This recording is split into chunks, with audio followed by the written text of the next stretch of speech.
sua Bíblia agora para Deuteronômio capítulo 6. Deuteronômio 6. Nós vamos ler, na realidade, um texto no Velho Testamento e um outro texto no Novo Testamento. O primeiro texto é um texto bem conhecido. Deuteronômio capítulo 6, versículos 6 a 9. Mas eu quero começar lendo com o versículo 1, indo até o 9. São estes os mandamentos, os estatutos e os juízos que o Senhor, seu Deus, ordenou que fossem ensinados a vocês, para que os cumprissem na terra em que vão entrar e possuir. Para que durante todos os dias da vida de vocês, os seus filhos e os filhos dos seus filhos temam ao Senhor, seu Deus, e guardem todos os seus estatutos e mandamentos que eu lhes ordeno, e para que os seus dias sejam prolongados. Portanto, escute, Israel, e tenha o cuidado de cumprir esses mandamentos para que tudo lhes corra bem, e vocês muito se multipliquem na terra que emana leite e mel, como o Senhor, o Deus de seus pais, lhes prometeu. Escute, Israel, o Senhor, nosso Deus, é o único Senhor. Portanto, ame o Senhor seu Deus de todo o seu coração, de toda a sua alma e com toda a sua força. Estas palavras que hoje lhe ordeno estarão no seu coração. Você as inculcará a seus filhos, e delas falará quando estiver sentado em sua casa, andando pelo caminho, ao deitar-se ou levantar-se. Também deve amarrá-las como sinal na sua mão, e elas serão por frontal entre os olhos, e você as escreverá nos umbrais da sua casa e nas suas portas. Amém. O segundo texto é o texto de 2 Timóteo. 2 Timóteo, nós vamos ler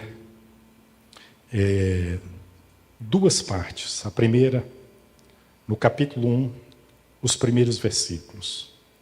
Quando Paulo diz assim: Paulo, apóstolo de Cristo Jesus, pela vontade de Deus, conforme a promessa de vida em Cristo Jesus, ao amado filho Timóteo, que a graça, a misericórdia e a paz da parte de Deus, Pai, e de Cristo Jesus, nosso Senhor, estejam com você.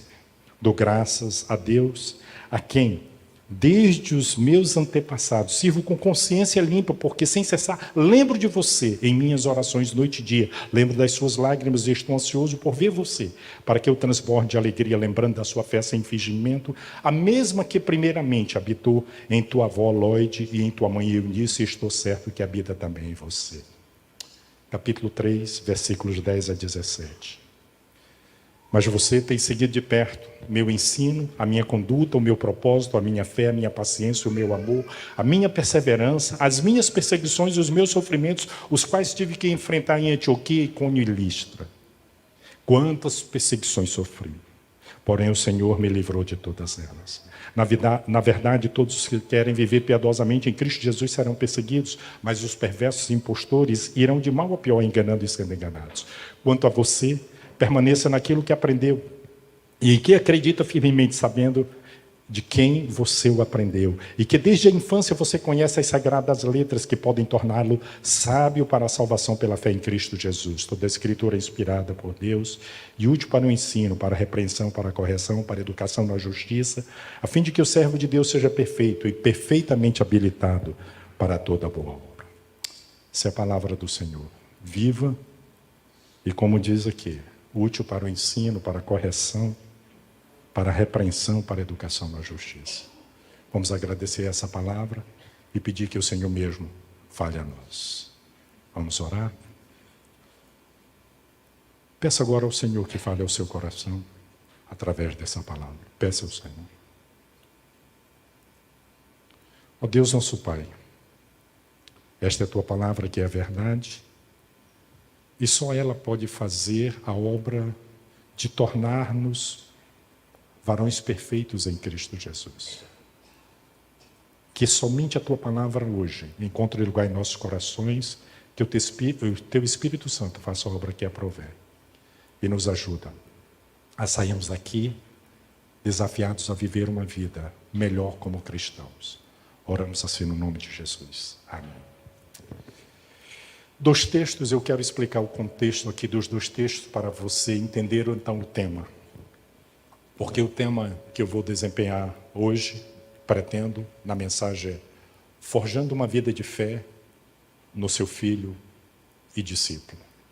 Forjando uma vida de fé no seu filho e discípulo, ou no filho e no discípulo. Deuteronômio é um livro que narra a Israel às portas de entrar em Canaã. Toda uma geração tem passado e 40 anos aquela geração que se rebelou em Cádiz Barneia morre nesses 40 anos no deserto porque murmuraram contra Deus, não acreditaram que Deus podia lhe dar as terras, fizeram o coração do povo estremecer e lamentar e murmurar, achando e dizendo que não iam conquistar a terra porque aqueles povos eram como gigantes e devoradores de homens, e eles seriam devorados, porque eles eram apenas como gafanhotos. Nós conhecemos a história. 40 anos têm se passado e aquela geração toda, com exceção de até esse capítulo aqui, Deuteronômio, Moisés, Caleb e Josué estão vivos. No final do capítulo, no final do livro de Deuteronômio, Moisés, o Senhor leva. É nesse contexto das portas de entrada de Canaã que Moisés traz de novo a palavra de Deus ao povo. O Senhor orienta Moisés para que ele traga de novo as palavras dele para o povo. E por quê? Deuteronômio é conhecido, o livro Deuteronômio é conhecido como Novo Mandamento, né? Nós temos Números, Deuteronômio, uma nova lei, certo?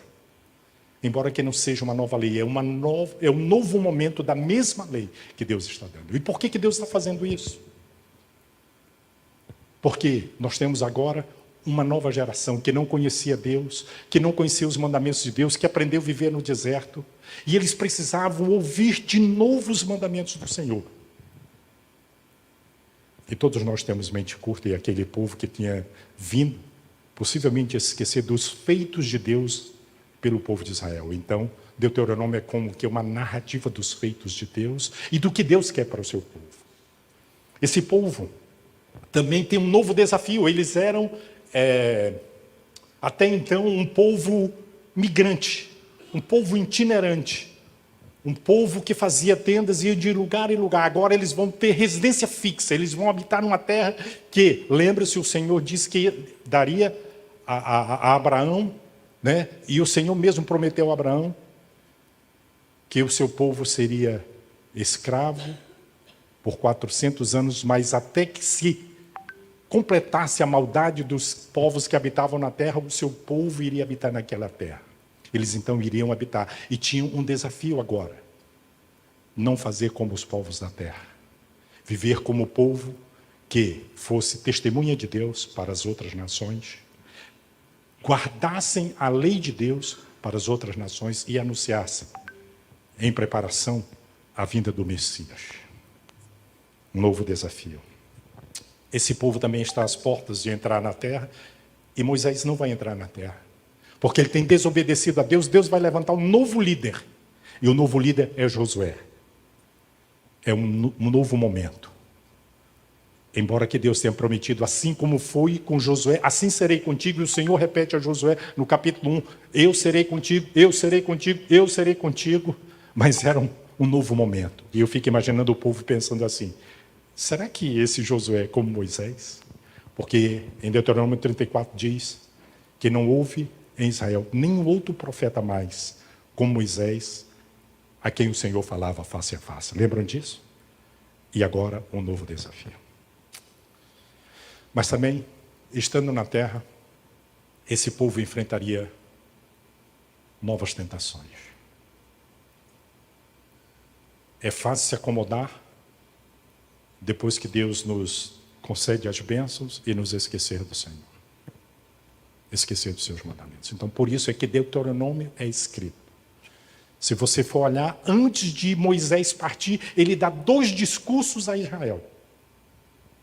E ele faz lembrar do povo de Israel tudo que Deus fez E ele abençoa cada tribo de Israel, dando e repartindo, dizendo como é que seria a terra de cada um.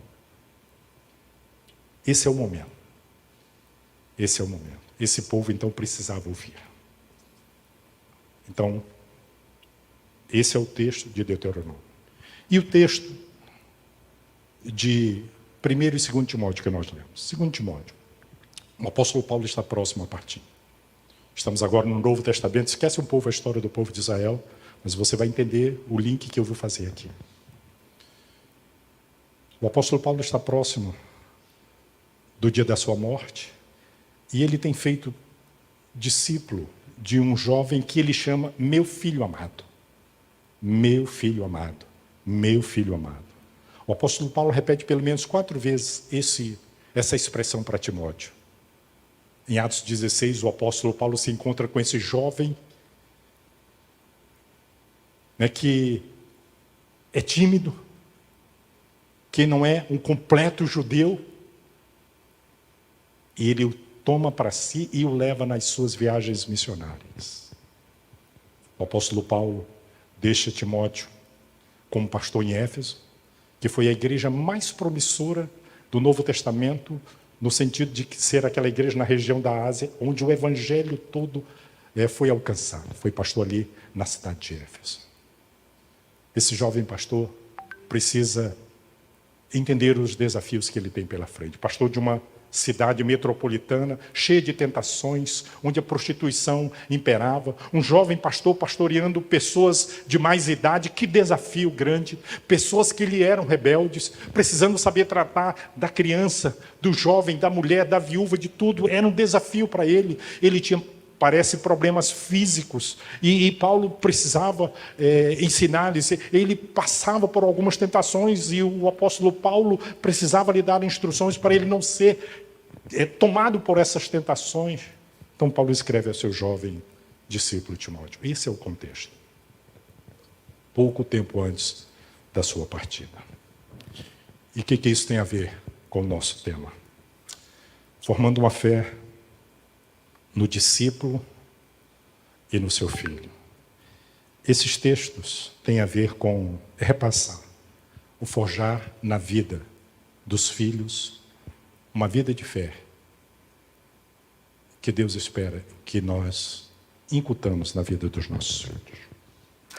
Esses dias nós tivemos o privilégio de receber uma família lá em casa. Uma família missionária, um casal e 3 filhos.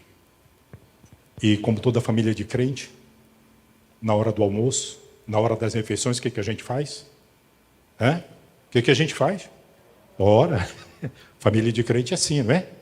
Você chega na casa de pessoas que não são crentes, elas não oram. Mas família de crente, gente mesmo que leva Deus a sério, seja qual for a refeição, a gente ora. Então chegou o dia da menininha de 1 ano e 8 meses. 1 ano e 8 meses. Foi o dia dela orar. E vocês imaginam a longa oração que essa menina fez. Não passou de 3 frases, mas ela fez uma oração. Eu conheço os pais dessa menina, eu conheço os avós dessa menina e eu conheci os bisavós. O bisavô ainda é vivo. Uma família, uma geração ou 4 gerações de cristãos.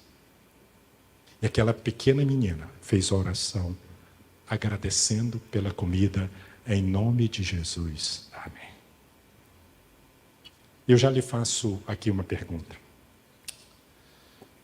Uma pergunta pensando no tema hoje. Você tem forjado em seus filhos e discípulos uma vida de fé, de relacionamento com Deus, onde eles podem lembrar dos feitos de Deus, seja onde estiverem, para o resto da sua vida? Você tem feito isso? Mais uma. Você tem trabalhado de forma a deixar nos seus filhos, netos e discípulos uma marca de fé que eles vão dizer assim: meu pai fazia isso, minha mãe fazia isso, meu avô fazia isso. Qual é o tipo de vida de fé que você está deixando na vida dos seus filhos, seus discípulos, seus netos. Você conta para eles as suas experiências de fé. Você é uma fiel testemunha da vida de fé para os seus filhos e seus netos. Estando com o pastor Nilton e Marta, e hoje nós tivemos um tempo antes de vir, e Nilton e Marta, entre outras coisas que nós compartilhamos hoje, depois de abrir um pouco o tempo, nosso coração para eles, falando da gratidão que tínhamos por recebido em suas casas. Nilton contou a história de como aquele apartamento foi conquistado. Chegando aqui para pastorear a igreja, uma igreja que estava começando, não tendo um lugar de moradia, e todos os desafios, e como Deus, de forma maravilhosa, operou para que aquele apartamento fosse deles. Testemunhando a vida de fé em Deus.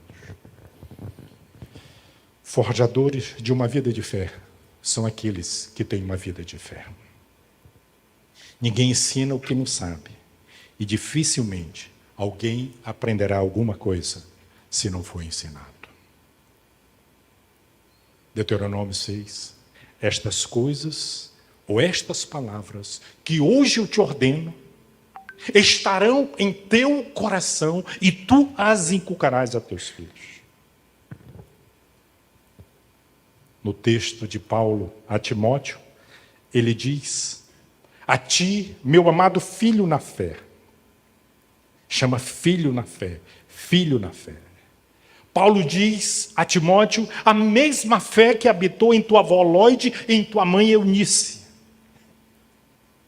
Paulo faz lembrar daquele jovem que a sua avó e a sua mãe tiveram uma vida de fé, um relacionamento com Deus, que lhe incutiram ou inculcaram no seu coração a palavra de Deus, essa vida de fé. E Paulo diz assim: eu sei, você tem que ter essa vida de fé, eu sei que você está tendo, e permanece nela. Permanece nela. Irmãos, hoje nós somos o século da informação. Tem crianças que sabem mais coisas que um adulto, porque a informação está aí. É muita informação, é muita informação. São os influencers, são os youtubers, né? Gente com muito conteúdo, passando informação, informação, informação. Mas eu quero dar uma palavra para você, pai, para você, mãe, para você, discipulador. Informação pode ser passada por eles, mas formação de caráter e uma vida de fé só é repassada através de uma vida de fé, de alguém que experimentou essa vida de fé e uma vida de relacionamento com Deus. Educar na fé deveria ser uma máxima que todos nós deveríamos ter para os nossos filhos e nossos discípulos. Contar para eles o que é viver por fé, como a fé funciona nos mais diversos momentos. E Paulo diz a Timóteo, né? A mesma fé que habitou. Ele fala de uma fé que habitou de forma diferenciada na mãe desse jovem e na vida também da sua avó. Nós precisamos ser esses que passam, que formam, que forjam a vida de fé nos nossos discípulos. Eu gosto de pensar no Velho Testamento de um homem que é chamado de homem de Deus.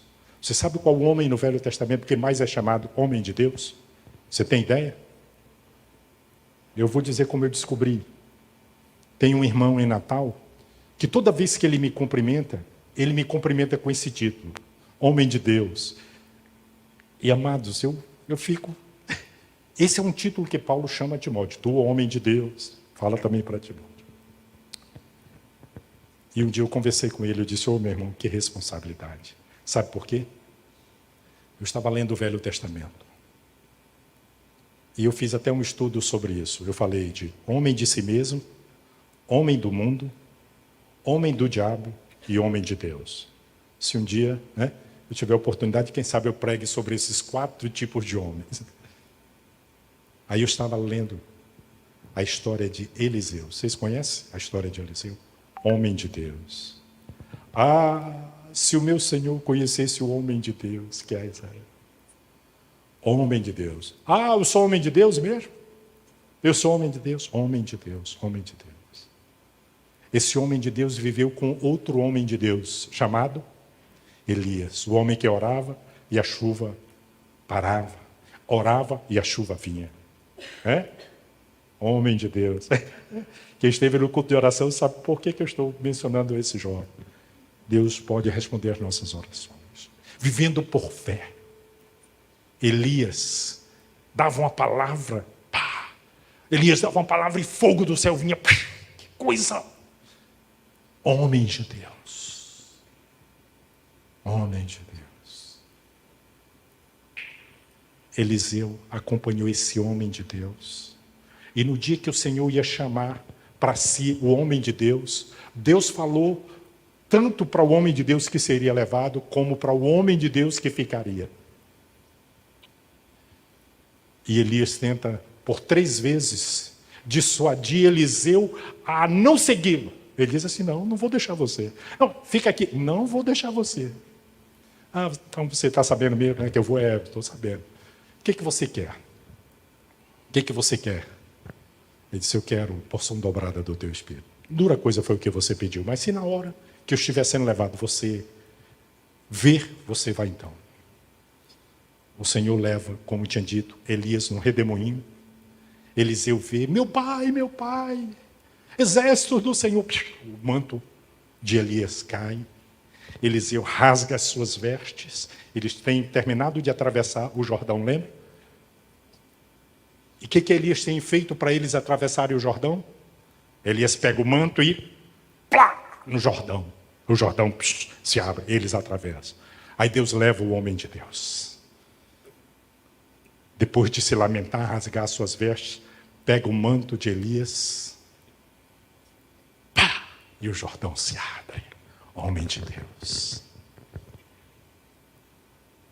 Vida de fé ensinada para um homem que viveu a mesma vida de fé. Na realidade, os feitos de Eliseu são fantásticos.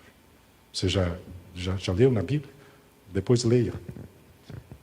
1º, 2º Reis, você vai ver o impacto da vida de Eliseu. Um dia, quando os exércitos da Síria vieram para procurar o homem de Deus, que sabia o que o rei falava lá dentro da câmara de dormir. Eliseu sabia o que Eliseu falava dentro da sua câmara de dormir. Decidiu o rei da Síria pegar Eliseu. E quando o servo de Eliseu sai e vê os exércitos da Síria, tudo isso, misericórdia, Deus, fica apavorado. Aí Eliseu diz assim, maior são os que estão conosco do que os que estão com eles. Mas como assim eu não vejo nada? Senhor, abre os olhos dele. Aí aquele jovem moço vê os exércitos do Senhor forjando a vida do discípulo. Só forja uma vida de fé quem tem uma vida de fé. Como pais na fé, nós devemos ter o compromisso de deixar uma herança de fé para os nossos filhos. Onde é essa herança de fé? Onde ela é colocada? Estas palavras que hoje eu te ordeno, está aí no Deuteronômio 6, estarão onde? No teu coração. Estas palavras devem primeiro habitar no teu coração. Lembra do Salmo 119, versículo 11? Guardo no coração as tuas palavras, para não pecar contra ti.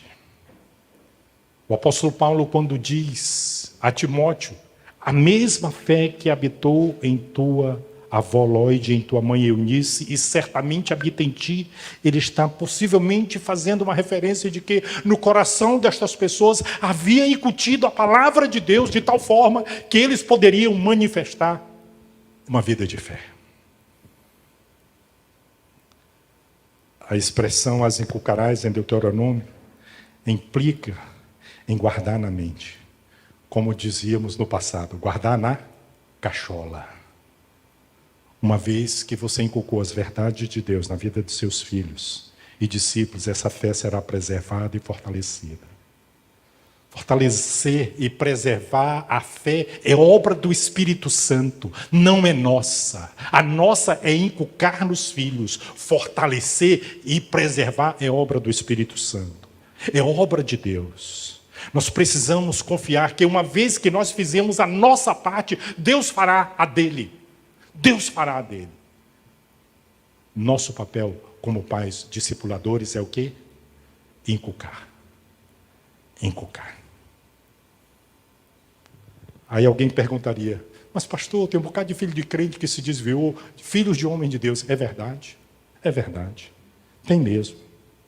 Isso não tem nada a ver, vou mudar a frase, pode não ter nada a ver com seus pais, porque muitos desses pais, desses meninos rebeldes, foram pais que inculcaram a palavra de Deus, que os fizeram decorar a palavra de Deus, guardar a palavra de Deus e que mostraram pela palavra de Deus os feitos de Deus e viveram uma vida de fé, testemunhando para os seus filhos o poder de Deus.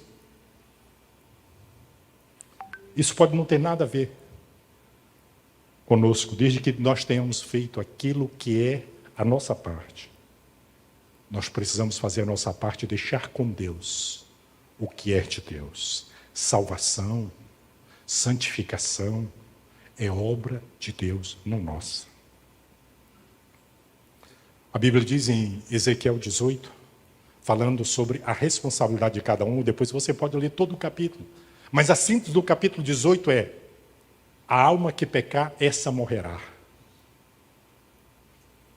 Os pais não pagarão pelos pecados dos filhos, nem os filhos pelos pecados dos pais. É essa a síntese do capítulo 18 de Ezequiel. A justiça do justo ficará sobre ele, a maldade do ímpio cairá sobre ele. Mas nós precisamos ser aqueles que inculcam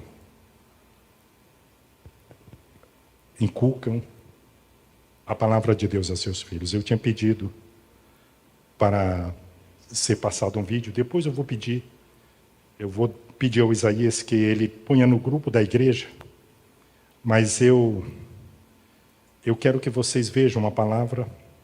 Saiu no Instagram do professor Tassos Licurgo. O professor Tassos Licurgo é um professor da Universidade Federal do Rio Grande do Norte, um apologeta, defensor da fé, um homem que tem um conhecimento assim raro, é uma mente pródiga, como a gente diz, um prodígio mesmo. E ele postou no seu Instagram, depois o Isaías pode postar no grupo da igreja, mas é um clamor de um especialista sobre o que está acontecendo no mundo. Eu quero que você ouça as palavras deste homem. Deixa eu ver aqui. Vou puxar.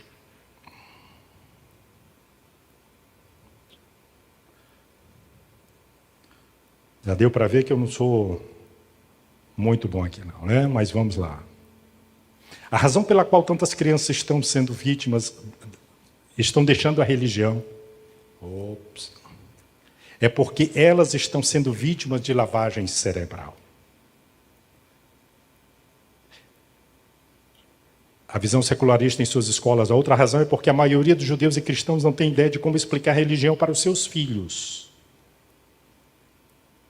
A maioria das pessoas acredita: se eu for X, meus filhos serão X. Você tem que ensinar seus filhos, seus valores o dia todo, todos os dias. Quero dizer, não de forma desagradável, mas você tem que fazer isso. E os judeus, os cristãos, os americanos e ocidentais em geral, não se esqueçam de fazer isso. Essa é a razão porque muitas crianças e filhos de pais cristãos estão abandonando as igrejas. Esse é um apelo. Uma recente pesquisa, o Instituto Jorge Barna, mostrou que nós estamos perdendo os nossos jovens. Vou fazer uma breve enquete aqui, embora que eu veja que nessa igreja é até diferenciado de outras igrejas. Quantos aqui tem de 35 anos para baixo? Levante as mãos. 35 anos para baixo. Pode levantar. 35 para baixo. Ok. Dá para perceber que não é um terço dos que estão aqui. Está pegando? Eu fiquei feliz em saber que às vezes há no Candelária Kids 80 crianças, que tem 50 crianças. Fiquei feliz em saber disso. Isso é a raridade. E sabe por que nós estamos perdendo os nossos filhos? Sabe por que eles não estão querendo vir para a igreja? Porque eles estão passando uma lavagem cerebral lá nas escolas. Todos os dias, e os pais acham que 2 horas no Candelária Kids, 2 horas na escola dominical é suficiente. Estas palavras que hoje te ordeno, tu inculcarás a teus filhos. Aí ele diz como? Você já viu aí no texto? Como é que é? Nós conhecemos este texto. Você a inculcará a seus filhos e dela falará quando estiver sentado em sua casa, andando pelo caminho, ao deitar-se e ao levantar-se.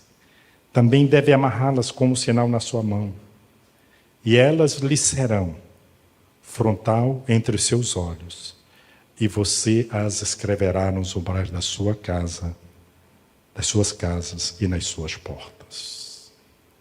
Meus amados, nós não podemos esquecer disso. Muitos pais estão esquecendo de fazer isso. Nós precisamos voltar a inculcar nos nossos filhos. Eu sou da geração que quando a gente chegava na escola dominical, a professora dizia assim, a chamada na escola dominical, sabe como era? O nome. Aí você respondia presente? Não. Você dizia o quê? Um versículo decorado novo. Não podia repetir o do domingo passado. Então, no ano, 52 semanas, se fôssemos toda semana para a escola dominical, quantos versículos decorados? 52. Está pegando? Nós tínhamos as chamadas EBFs. Alguém sabe o que é EBF? Escola Bíblica de Férias. E nas EBFs, durante aquela semana, a gente decorava todo dia um texto bíblico. Ouvia uma história missionária, ouvia uma história bíblica e saía com desafios práticos todos os dias. Aprendia a evangelizar, aprendia a apresentar o evangelho através dos 5 pontos da salvação. Né? O caminho romano para o céu. O livro sem palavras. A gente aprendia a fazer isso. Com que idade? Com 8, com 9, com 10, com 11. Pois é. Esse é o nosso primeiro grande desafio. Segundo,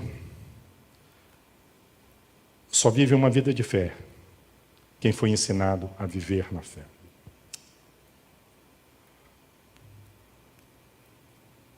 Eu quero repetir isso. Porque é impossível você viver uma vida de fé se você não foi ensinado nela. É impossível. Tem pessoas que nem sabem o que é fé. Não sabem a diferença entre fé salvadora e a fé que as pessoas do mundo trazem, acreditam. A fé que é como um salto no escuro. Tem pessoas na igreja que não sabem o que é um desafio de fé, viver por fé. Tem pessoas que não sabem o que é colocar para você um desafio, dizer, pela fé eu farei isso. Meus amados, a Bíblia diz que nós somos salvos pela fé. Qual é o texto? Efésios 2, 8 e 9. E que nós devemos viver pela fé. Romanos 8, 16. O justo viverá pela fé. O justo viverá pela fé. Nós precisamos aprender essa caminhada de fé. E quem é que vai fazer isso? Tem pais que estão esperando que seus filhos lhe ensinem sobre fé. Há uma responsabilidade grande sobre nós, pais. Não somente pais de filhos naturais, mas como Paulo chama Timóteo, de filho na fé. Nós, aqueles que geramos da fé em Cristo Jesus, nossos filhos espirituais precisam acompanhar a nossa vida de fé. Há pais que esperam que os filhos sejam ensinados a viver pela fé, pelos professores da escola dominical, pela pregação do pastor. Mas a lógica nos textos lidos é bem clara. São os pais que ensinam, são os pais que servem de modelo, são os pais que repassam os valores de fé. Em Deuteronômio, por exemplo, quem está falando é o próprio Moisés. E Moisés tinha uma relação de fé com o Todo-Poderoso, que poderia ser um exemplo para todos nós. Você imagina hoje, você fazendo uma oração, dizendo assim: Deus, meu Pai, Deus de Moisés, Deus de Abraão, de Isaac e de Jacó, Deus de Moisés, conceda-me as mesmas experiências que Moisés teve, a mesma vida de fé. Você conhece? Moisés experimenta já no seu nascimento o milagre de permanecer vivo, porque as parteiras preservaram o menino. Ele seria morto sendo menino. Lembram disso? Porque a mãe cuida dele até desmamá-lo e entregaram para a filha de Faraó. Esse menino, antes, né, lembra que ele é colocado num cestinho no Nilo, olha só, e é encontrado pela filha de Faraó. Vive no palácio, entende a sua chamada. Lá no deserto, Deus o chama, e agora esse arbusto que pega fogo, mas não se extingue, e fica pegando fogo e não se acaba. Que negócio é esse? E Deus aparece a ele: tira as sandálias dos teus pés, porque o lugar que tu estás é santo. A experiência da santidade de Deus, a presença. Eu vou ser muito sincero, irmãos. Eu vou dizer uma coisa para vocês. Eu estou seguindo a Jesus há 54 anos. E eu ainda não vi um arbusto pegando fogo. Eu ainda não estive na presença do Todo-Poderoso como Moisés esteve.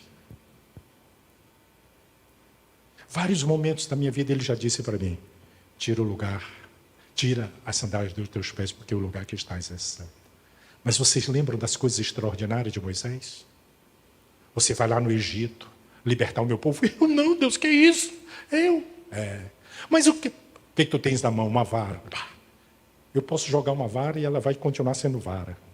Se tornou cobra. Pega agora, pega pelo... Aí é vara de novo. Põe a mão no peito, põe. Tira, está leprosa, põe de novo. Está limpa. Que Deus é esse? Vai lá, fala com o Faraó: mas Senhor, eu sou homem de língua pesada, manda alguém comigo. Está aí teu irmão Arão, vai com ele. O que você vai dizer? O que eu vou dizer lá? Você vai dizer: eu sou, me enviou. Aí no Egito, lembra quantos feitos poderosos de Moisés? Você lembra disso? Água se tornando em sangue, rãs, gafanhotos. Lembram disso? Úlcera nos animais. Que coisa! Aí eu me lembro o meu neto Theo pregando, né? E ele pregando sobre as pragas. Aí ele quebrou a ordem, era o culto, a igreja do pastor Theo. Meu neto com uns 4 anos na época, né, Maria? 4, 5 anos. Ele tinha, né, 5 anos. Ele pregando, formou a igreja lá na casa dele. Tá? Eu era o diácono que ia recolher a oferta, né? E tudo. E ele era o pregador, tudo isso. E a gente pregando. E aí, de repente, ele começa a pregar nas pragas. E ele pregando nas pragas. E ele trocou a ordem. Aí o meu filho, Natanael, o pai dele, disse assim: mas meu filho, depois dessa praga eu nem me lembro, porque eu também não me lembro da ordem. Mas meu filho, essa não é a ordem da praga. Ele disse: a igreja é minha, o pastor sou eu. Eu me lembro do Theo falando isso. Demais, né? Mas o Theo estava falando de feitos poderosos de Deus. A travessia do Mar Vermelho, os exércitos de Faraó sendo destruídos, feitos de fé. Quais são os grandes feitos de Deus na tua vida? O justo viverá pela fé. De que fé? você está falando, que fé você está passando para o seu filho, para os seus discípulos, para os seus netos. Hoje, Deus me deu o privilégio de ouvir mais uma vez. Eu já tinha ouvido essa história, mas eu, assim como eu conto várias histórias várias vezes, eu vi mais uma vez os feitos de Deus. Quais são os feitos de Deus? A sua vida de fé com seus filhos, seus netos, seus discípulos. Como pais e discipuladores que forjaram a vida de fé nos seus filhos e discípulos, nós precisamos valorizar a herança de fé do filho e do discípulo. Vou repetir, esse é o meu último ponto da mensagem. Lembrando que o tema é forjando uma vida de fé no seu filho e no seu discípulo. Como pais e discipuladores que forjaram a vida de fé dos seus filhos e discípulos, nós precisamos também valorizar a herança de fé dos mesmos. Como eu disse, vamos agora para o texto de Paulo com Timóteo. Paulo traz para perto de si o jovem discípulo Timóteo, quando ele passa pelas cidades de Derbe e Listra. Paulo faz desse menino um grande servo de Deus. Paulo escreve para ele 2 epístolas, porque entendia o seu chamado e queria que ele desempenhasse bem o seu pastorado. Quando Paulo escreve tanto para ele como para Tito, era por ter em conta que eles foram escolhidos por Deus para o pastorado, reconhecendo que eles deveriam repassar os ensinos que tinham aprendido para as igrejas. E aqueles que estudam teologia, comentário bíblico, sabem que há uma crítica às epístolas pastorais, como que não sendo de Paulo, do apóstolo Paulo, posto que ele não ensina teologia nas mesmas. Mas era como se Paulo estivesse preocupado com a vida dos seus discípulos, por acreditar que os conceitos teológicos, eles já sabiam. O que eles precisavam agora era vida na vida. Como é que nós podemos valorizar a fé, a herança de fé dos nossos filhos? Então, vamos lá, guarde essas dicas agora. Primeiro, nós precisamos confiar que eles passarão os ensinos que receberam a outros que ainda não têm. O apóstolo Paulo, escrevendo a 2 Timóteo, escrevendo a Timóteo na segunda carta, capítulo 2, versículo 2, ele diz assim: e o que de mim, entre muitas testemunhas ouvistes, confia-o a homens fiéis, entre muitas a homens fiéis que sejam idôneos também para ensinarem a outros. O escritor da Bíblia do Discipulado, David Cornfield, tem afirmado, com base no livro A Formação do Discípulo, de Kate Phillips, que o nosso ministério só será consolidado na 8ª geração. Kate Phillips fala de 4 gerações. Olha o que Paulo diz a Timóteo: o que de minha parte ouviste, ou seja, Paulo está falando para Timóteo, certo? Isso mesmo transmite a homens fiéis e idôneos, para que estes também ensinem a outros. 4 gerações. E de quem Paulo recebeu? Paulo recebeu de Barnabé. Lembram que foi Barnabé que foi procurar Paulo? E Barnabé recebeu de quem?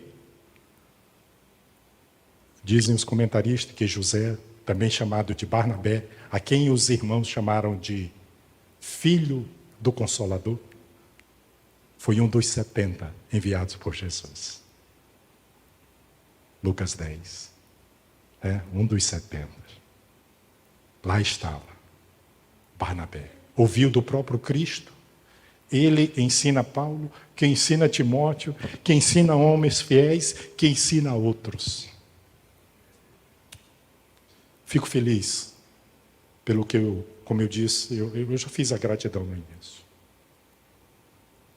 Ouvi o pastor Newton esses dias falando de várias virtudes do seu pai, seu Manuel, um homem que eu conheci.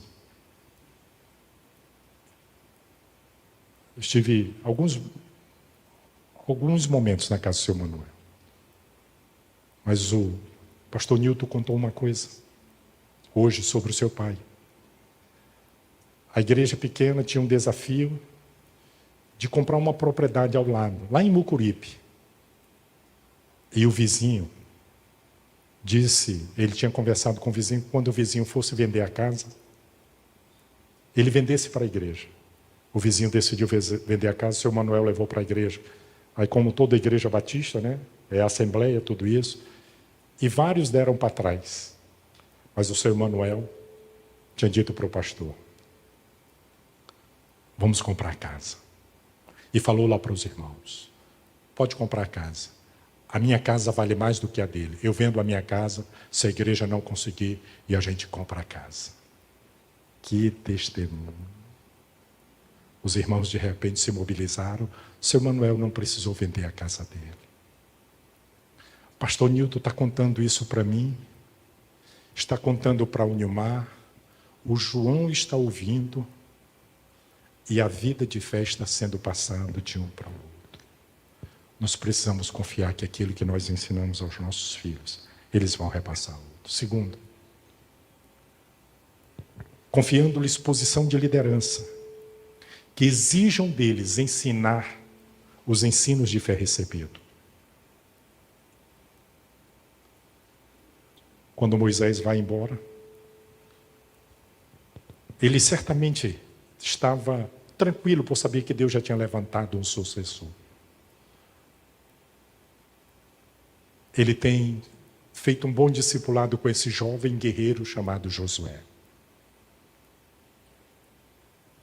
E a nação de Israel estava em boas mãos. E Deus confirma o chamado de Josué dizendo, assim como foi com Moisés, assim serei contigo.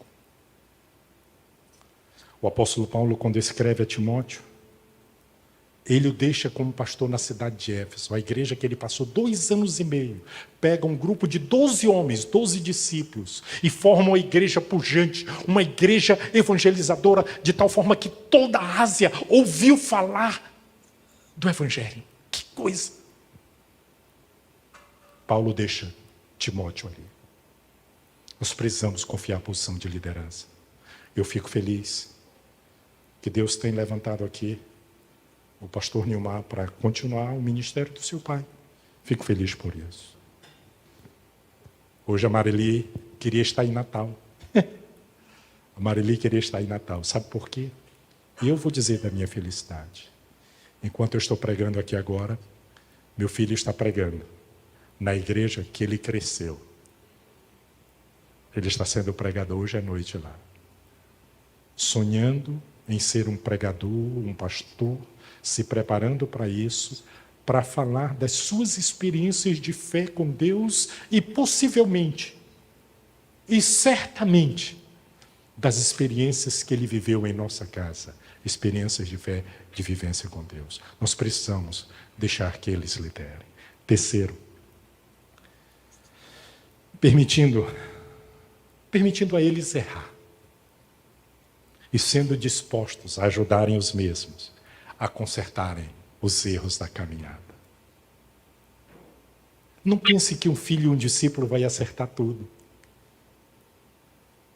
Quantos aqui têm menos de 2 anos na fé? Aceitaram Jesus há menos de 2 anos? Levante a mão. Alguém aqui? Pode levantar com convicção, muito bem. Deixa eu dizer uma coisa para vocês. Não fique com compromisso, pode baixar a mão. Não fique com aquele compromisso assim, eu tenho que acertar todas, eu não posso errar. Eu não estou dizendo com isso, quer dizer assim, se libere para errar. Não estou dizendo isso. Mas eu quero dizer para os irmãos dessa igreja, esses são novos convertidos que devem ser cuidados por nós. E eles podem um dia fraquejar, eles podem um dia vacilar. Pode ser que um dia ele diz assim, mas Deus responde mesmo as orações, Deus está olhando mesmo para mim. Essa minha contribuição está valendo a pena. E eles podem fraquejar. Eles podem também errar em algum momento da caminhada. O que é que a gente vai fazer? Vai rejeitá-los? Deixá-los pelo caminho? Não, não, não. Nós vamos dar as mãos e dizer assim, vem cá, vem para perto. Vamos para o caminho. Vamos voltar para o caminho. Como discípulos pais, formadores da fé, nós precisamos permitir que esses sejam também cuidados por nós quando cair. Quarto e penúltima coisa, promovendo para eles um manual de condutas para que eles saibam seguir sua jornada da fé. Eu não estou falando de um manual, um regimento interno da igreja. Nós já temos o manual, não temos? Qual é o nosso manual? Aqui, ó, o nosso manual. Ensinar a palavra de Deus. Sentar com esse discípulo. Vamos aqui. Esse texto você não está entendendo? Vamos estudar juntos. Vamos ver o que Deus está nos dizendo. Ensiná-los a saber buscar a palavra. O que Deus está me dizendo e o que eu vou fazer com base nisso. E o último, estimulando os mesmos a desempenhar os seus dons e talentos dentro de uma visão e sonho que tenham a ver com o seu chamado. Em outras palavras, deixar que eles mesmos corram a sua própria carreira de fé seguindo a direção de Deus. Não querendo que eles sejam imagem e semelhança sua, mas que eles sejam imagem e semelhança de Jesus. Quero terminar. Quando eu tinha uns 12 para 13 anos, eu vi um pregador que muito marcou minha vida, chamado Frederick Wall, um irlandês, que foi um homem que impactou o evangelho lá no Amazonas, na minha terra. Eu era um menino ali, me converti com 8 anos, eu estava com uns 12, 13 anos quando ele foi pregar lá na igreja.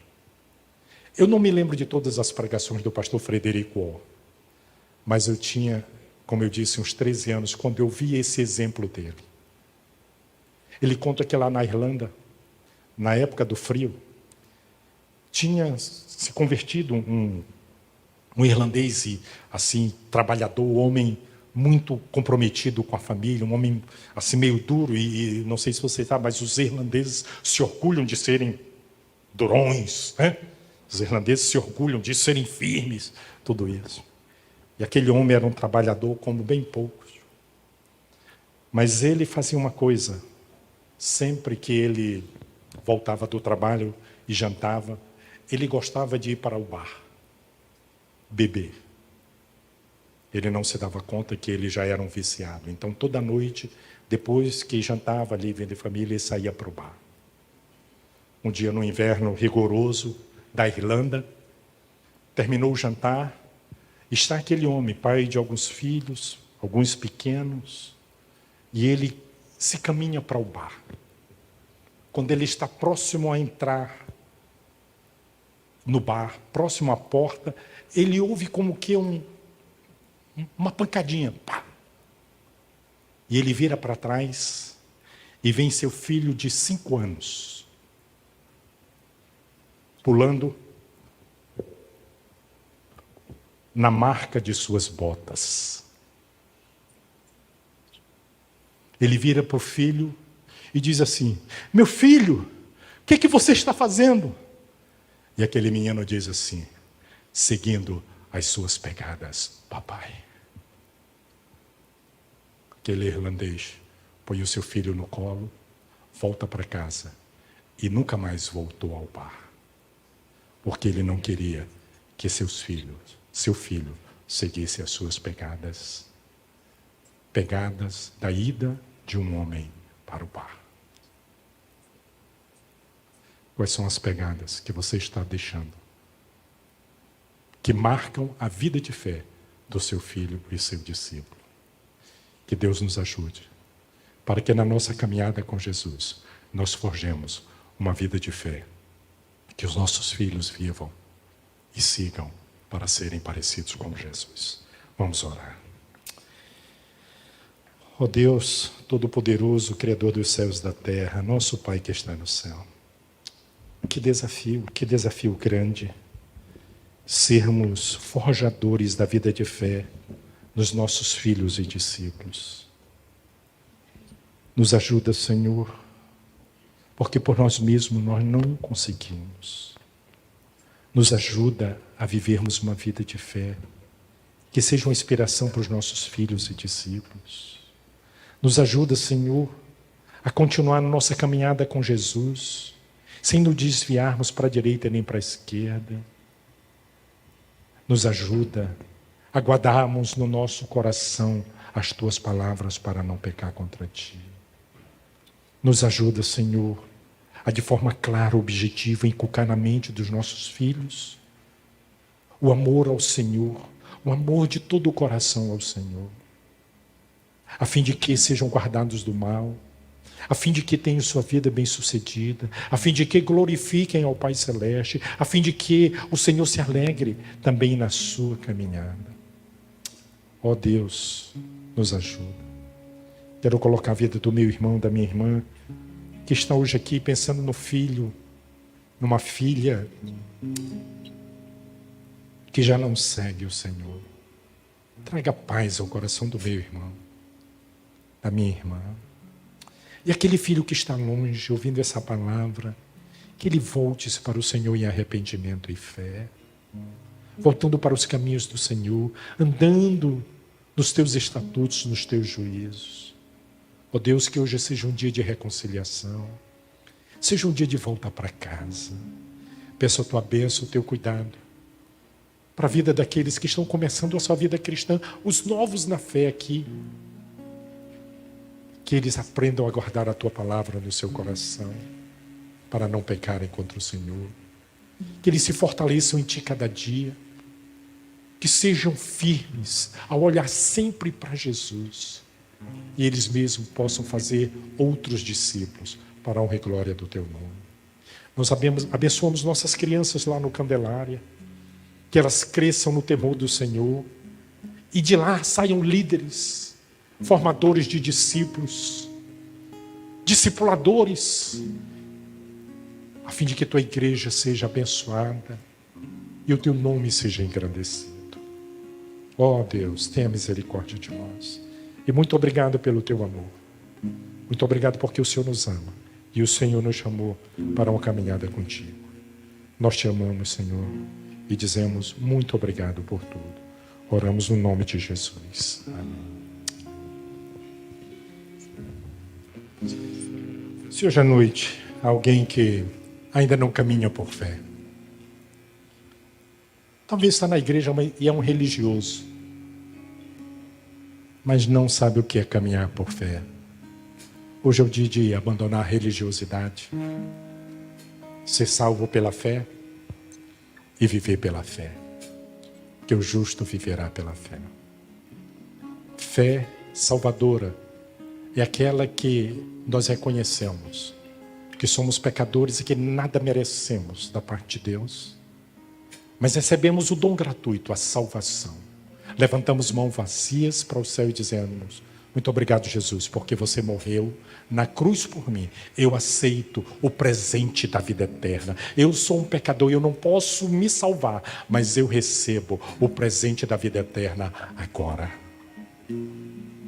Se hoje à noite tiver alguém neste lugar que quer receber o presente da vida eterna pela fé, aceitando Jesus como seu Senhor e Salvador, eu quero orar por você. Alguém neste lugar? Ou se você está me ouvindo, hoje é o seu dia de dizer: Jesus, eu te reconheço como meu Senhor e Salvador. Não deixe para amanhã, não deixe para depois. Faça hoje. E que Deus te abençoe na sua caminhada de fé, fazendo dos seus filhos discipuladores aqueles que também vivem por fé. Que Deus abençoe.